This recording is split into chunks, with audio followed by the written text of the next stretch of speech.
Hello, future engineers. Welcome to my YouTube channel. If you're still new to my channel and you like what I'm doing, please don't forget to subscribe and share my videos to your friends and to your friends' friends. That's the only way you can help me promote my channel and to keep me going, refreshed, and inspired.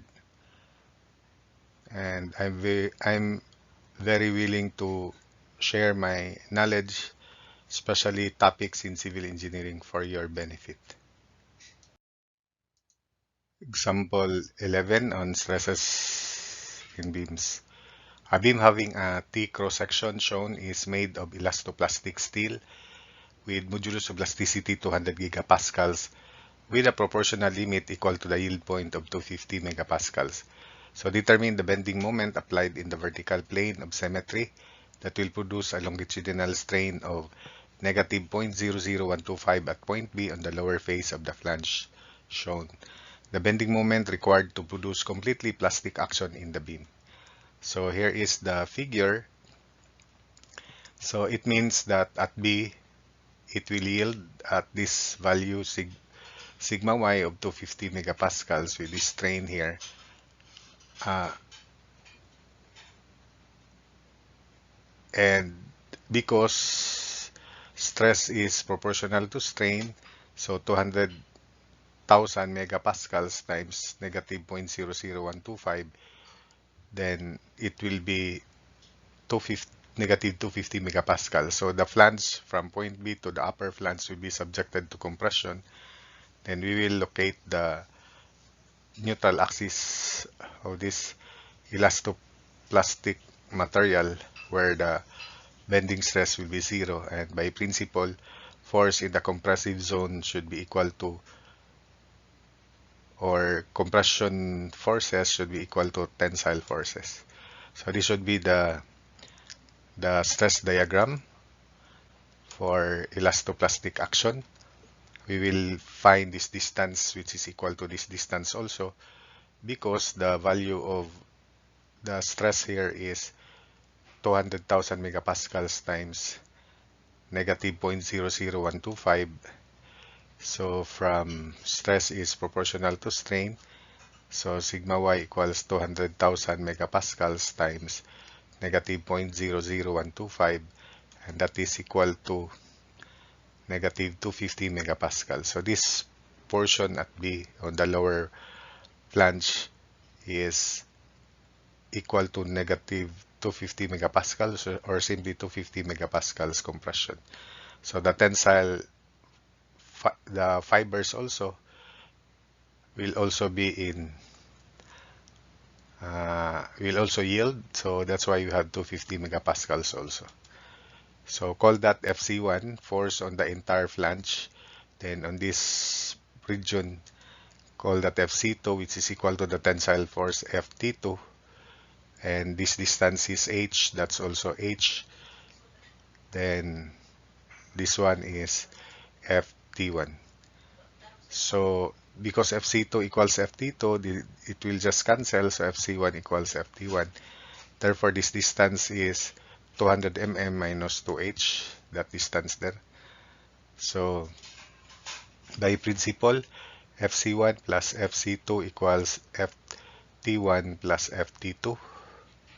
Since FC1 equals FT2, we just cancel them.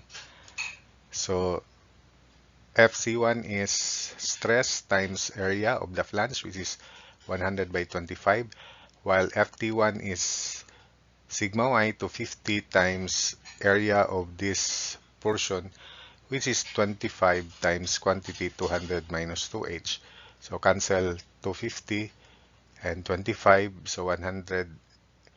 100 equals 200 minus 2h. So that means h is 50 mm.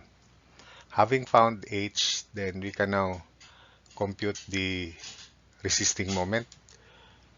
So we will find the distance. So the distance between the couples FC2 and FT2 would be 4/3 of h because this is 2/3 of h, then another 2/3 of h. So the distance would be 4h over 3. while the distance between FC1 and FT1, or the moment arm, is equal to, so this distance is 200 minus 2 times 50, so this is 100 mm. Therefore, it is 50 mm from the bottom. And FC1 is half of 25 mm, or 12.5 mm from the top. So the moment arm therefore is 225, or 0.225 meter minus 0.0125 minus 0.05. This is 0.05, or 50 mm. So FC1 is equal to 250 megapascals times area 100 by 25 divided by 1000 to convert that to kilonewtons. So FC1 is 625 kilonewtons. FC2 is equal to 1 FT2, which is 1/2 of sigma y 250 times area, which is 25 by h, or 25 by 50, because h is 50, divided by 1000. So that's 156.25 kilonewtons. So FT1 is also expected to be equal to 625. 250 times 25 by 100. 200 minus 2h is 100. So 250 megapascals times area, over which the stress acts, 25 by 100, where 100 is this 200 minus 2h here, divided by 1000, so that's also expected 625 kilonewtons. So the resisting moment, therefore, of this section is FC1, which is equal to FT1. Their moment arm is 0.225 meter minus half of 25, which is 0.0125 meter, minus half of 100, because this is 100 mm, 0.05 meter, plus FC2, 156.25, then moment arm 4h over 3, or 4 times 0.05 over 3. So the resisting moment of that section for elastoplastic action is 112.0 kilonewton meter. For complete plastic action, then the entire area will be subjected to this yield stress of 250 megapascals. So that's the figure, stress diagram for plastic action.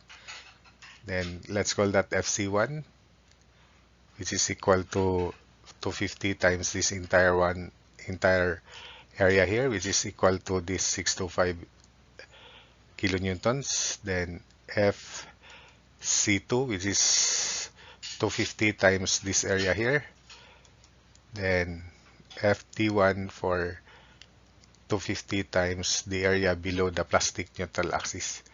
So the plastic neutral axis can be located by principle area above the plastic centroid equals area below the plastic centroid, or FC1 plus FC2 equals FT1. So we will call this distance H1.